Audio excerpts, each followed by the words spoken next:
Hello students, स्वागत है आप सभी का आपके अपने YouTube channel unique maths study में। आज के इस वीडियो के द्वारा सीबीएसई बोर्ड क्लास 10th के मैथमेटिक्स स्टैंडर्ड का सॉल्यूशन शुरू किया जा रहा है, जो कि आपके सेशन 2023 या 24 के लिए, यानी कि जो आने वाला आपका पेपर है। तो इस सारे वीडियो को आपको अच्छे से देखना है। ये जो क्वेश्चन पेपर का सॉल्यूशन मिलेगा आपको पार्ट वाइज मिलेगा, एक एक क्वेश्चन का, चाहे वो एमसीक्यू हो, चाहे किसी तरीके का भी क्वेश्चन हो, आपको केस स्टडी हो, सारे क्वेश्चन को पूरे डिटेल में सॉल्व कराया जाएगा और ये कई पार्ट में आएगा। इसका मैं एक प्लेलिस्ट बना दूंगा, सीबीएसई बोर्ड क्लास 10 2023-24 के नाम से। आप उस प्लेलिस्ट को प्ले करके एक एक वीडियो देखते रहेंगे। तो आज से मैं सॉल्यूशन शुरू करता हूँ। आप इस पेपर को चाहें तो डाउनलोड करके पूरा जनरल स्ट्रक्चर क्या होता है, कि कितने क्वेश्चन आएंगे और किस सेक्शन में कितने क्वेश्चन होते हैं, हर एक सेक्शन के जो क्वेश्चन होते हैं कितने क्वेश्चन होंगे और कितने नंबर के होंगे, ये सारा आप जो पेपर क्वेश्चन पेपर आपको बोर्ड में भी मिलेगा तो उसमें इस तरह का लिखा हुआ होता है। आप इस पेपर को चाहें तो सीबीएसई के ऑफिशियल वेबसाइट से भी डाउनलोड कर सकते हैं या हमारे टेलीग्राम चैनल से भी जाके डाउनलोड कर सकते हैं। तो चलिए इस पेपर के सॉल्यूशन को शुरू करते हैं। चाहे एमसीक्यू हो, चाहे कोई भी क्वेश्चन है, पूरा सॉल्यूशन के साथ बताया जाएगा ताकि आपका कॉन्सेप्ट क्लियर हो, आप एग्जामिनेशन में जब जाएं तो कोई क्वेश्चन गलत करके ना आए। तो चलिए सॉल्यूशन शुरू करते हैं। सबसे पहले हम देखेंगे सेक्शन ए के सारे क्वेश्चन के सॉल्यूशन। जैसा कि आप सभी लोग जानते हैं, सेक्शन ए में 20 क्वेश्चन होते हैं और सारे एमसीक्यू होते हैं और एक एक नंबर के होते हैं। आपको स्क्रीन पे क्वेश्चन भी दिखाई दे रहा होगा। पहला क्वेश्चन ये कह रहा है कि if two positive integer a and b are written as a equals to x cube y square and b equals to x y cube, where x y are prime numbers, then the result obtained by dividing the product of the positive integer by the LCM of a and b। कह रहा है कि दो number दे दिया है। अब चलिए solution देखते हैं। यहाँ पे आप देख सकते हैं दो नंबर दे दिया है, ए और बी। तो कह रहा है कि ए और बी के प्रोडक्ट का, ए और बी के प्रोडक्ट को इनके एलसीएम से जब डिवाइड किया जाएगा तो क्या वैल्यू आएगा। तो ए लिख लिया गया है, बी लिख लिया गया है। ए आपका प्रोडक्ट पहले निकाल लीजिए, ए इंटू बी। तो ए आपका है x cube y square and b है आपका एक्स वाई क्यूब। तो 3 और 1 4 एक्स टू द पावर 4 हो जाएगा, वाई पे पावर 2 वाई पे पावर 3। तो इनका प्रोडक्ट आ गया x to the power 4 y to the power 5, यानी इनका पहले प्रोडक्ट निकालना था। फिर ए की value x cube y square है, अब प्रोडक्ट तो हो गया। अब हम एलसीएम निकाल लेंगे, फिर डिवाइड कर लेते हैं। ए की value x cube y square है तो एक्स को 3 बार लिख देंगे गुणा के रूप में, प्रोडक्ट के रूप में। वाई स्क्वायर है तो वाई इंटू वाई। ऐसे ही बी है एक्स वाई क्यू, तो एक्स एक है और वाई 3 बार है तो वाई इंटू वाई हो गया। ठीक है, अब आप यहाँ पे देख सकते हो एलसीएम क्या होता है, पहले जो मिलता है लिख लेते हैं। देखो एक्स मिला और 2 बाई वाई मिला है तो एक्स और वाई को लिख लिया गया। फिर छूटा क्या था, 2x यहाँ छूटा था तो 2x लिख लिया गया और नीचे वाई छूटा था। तो इस तरह से LCM of A and B, A और बी का एलसीएम क्या आ गया, एक्स क्यूब वाई क्यूब। अब अकॉर्डिंग टू क्वेश्चन हमको प्रोडक्ट, इनके प्रोडक्ट को इनके एलसीएम से डिवाइड करना है। तो ए बी की वैल्यू था एक्स पावर 4 वाई पावर 5 और LCM of A B X cube Y cube. तो एक्स क्यूब है और ये वाई एक्स पावर 4 है तो क्यूब से पावर 4 समाप्त हो गया और वाई क्यूब से पावर 5 को काटेंगे, 5 में से 3 चला गया तो 2 बच गया, यानी एक्स वाई क्यूब। आपको पता है आप चाहे तो एक्स गुड़े मतलब पावर को तोड़ के भी काटेंगे, तो आप ऐसे भी समझ, जैसे आप समझ आए वैसे तरीके से सॉल्व कर सकते हो। ठीक है, तो पहले का ये हो गया, जो कि ऑप्शन बी आपका बिल्कुल करेक्ट आंसर है। आई होप आपको अच्छे से समझ आ गया होगा। पूरे डिटेल में समझाया जाएगा। वीडियो पे बने रहें, लाइक और अगर चैनल पे नए तो सब्सक्राइब कर दें ताकि इस पूरे क्वेश्चन पेपर का सॉल्यूशन आपको प्रॉपर मिलता रहे। तो चलिए सेकेंड क्वेश्चन को देखते हैं। क्वेश्चन नंबर सेकेंड आप देख सकते हैं, यहाँ पे कह रहा है the given linear polynomial y equals to f x has. इसमें से आपको देख के बताना है चारों ऑप्शन में से क्या सही है। कि पहला कह रहा है 2 0, बी कह रहा है 1 0 एंड द 0 इज 3, सी कह रहा है 1 0 एंड द 0 इज 4, डी कह रहा है नो ज़ीरो। आपको एफ एक्स के अकॉर्डिंग बताना है कि यहाँ पे कितने जीरो हैं। तो एफ एक्स के अलोंग ये देखिए आप, ये जो है ग्राफ, ये वाली ये लाइन है, तो ग्राफ ये जो है सिर्फ एक पॉइंट पे इंटरसेक्ट करिए, तो ये तो क्लियर हो गया कि इसका सिर्फ और सिर्फ क्या होगा, एक सॉल्यूशन हो गया और सॉल्यूशन वो क्या होगा, 3 होगा।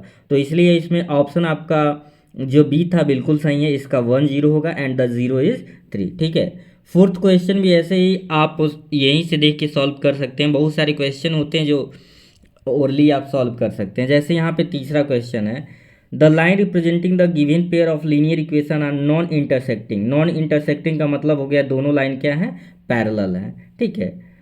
Which of the following statement is true. तो ऐसे कंडीशन में ये ऑप्शन बी आप जो देख रहे हैं सही है। बी ऑप्शन क्यों सही है, a1/a2 equals to b1/b2 not equals to c1/c2।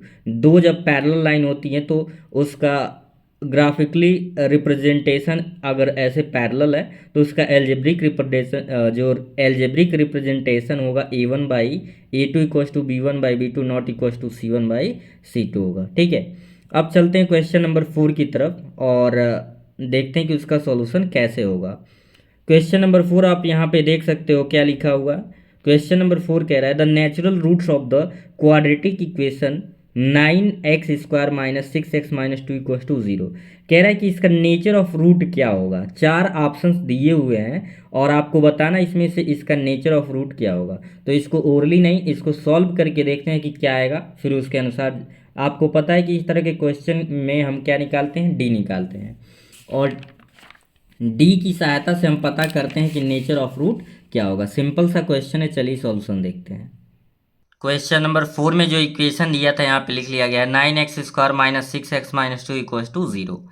तो ऐसे जब भी पूछता है नेचर ऑफ रूट निकालना है तो आपको ए बी सी की वैल्यू निकालना होता है और डिस्क्रिमिनेंट का फॉर्मूला। तो by comparing a² plus bx plus c equal to 0। तो जब कंपेयर करेंगे x² का कोफिशिएंट a यानी x² का कोफिशिएंट 9 हो गया a की वैल्यू, फिर b है x का कोफिशिएंट तो a है -6। हमेशा ध्यान देंगे हम प्लस से कंपेयर करते हैं तो माइनस इसलिए माइनस आ गया, ठीक है। और c की वैल्यू -2 आ गया। बाय यूजिंग फार्मूला ये आपका नेचर ऑफ रूट बताता है d। तो d equals to b² minus 4ac होता है, d इक्वस टू b²। तो b की वैल्यू -6 है तो 6 का स्क्वायर -4 इंटू 9 इंटू सी की वैल्यू है -2। तो -6 का स्क्वायर 36 हो गया, माइनस माइनस क्या हो जाएगा बब प्लस। तो 4 2 ज़ा 8 और 8 का जब मल्टीप्लाई करेंगे 9 में तो 72, दोनों को ऐड किए 108 जो कि देख रहे हैं पॉजिटिव आ गया। तो पॉजिटिव का मतलब क्या होता है, इसका आंसर जो होगा ऑप्शन सी होगा, टू डिस्टिंक्ट रियल रूट, यानी दो अलग अलग रूट मिलेंगे और दोनों क्या होंगे, रियल होंगे, ठीक है। आई होप आपको ये क्वेश्चन समझ आ गया होगा, ठीक है। नेक्स्ट क्वेश्चन, क्वेश्चन नंबर 5 को देखते हैं। क्वेश्चन नंबर 5 आपके स्क्रीन पे देख सकते हैं। क्वेश्चन को कह रहा है two APs have the same common difference, the first term of one of these is -1 and that of the other is -8। The difference between their fourth term is.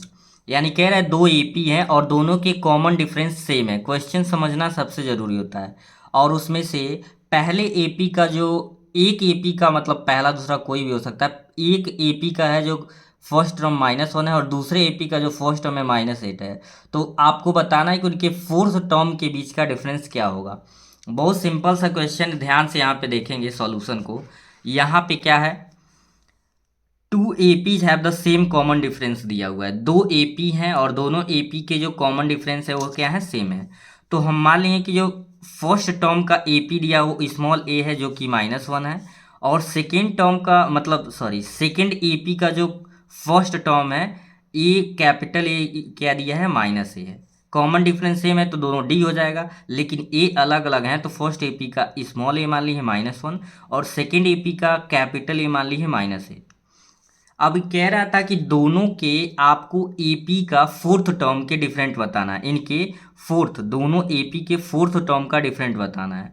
तो आपको पता है कि फोर्थ टर्म, अगर हम बात करें फोर्थ टर्म तो T4 से भी रिप्रेजेंट करते हैं और ये होता है a+3d। क्या होता है, चाहे कई जगह कई लोग A4 A1 A2 A3 A4 से रिप्रेजेंट करते हैं, कई लोग T1 T2 T3, तो उसमें कंफ्यूज नहीं होना है। T4 A+3d, या कई जगह आप ऐसे भी लिख सकते थे A4, तो उसमें कोई कन्फ्यूजन नहीं, A+3d होता है।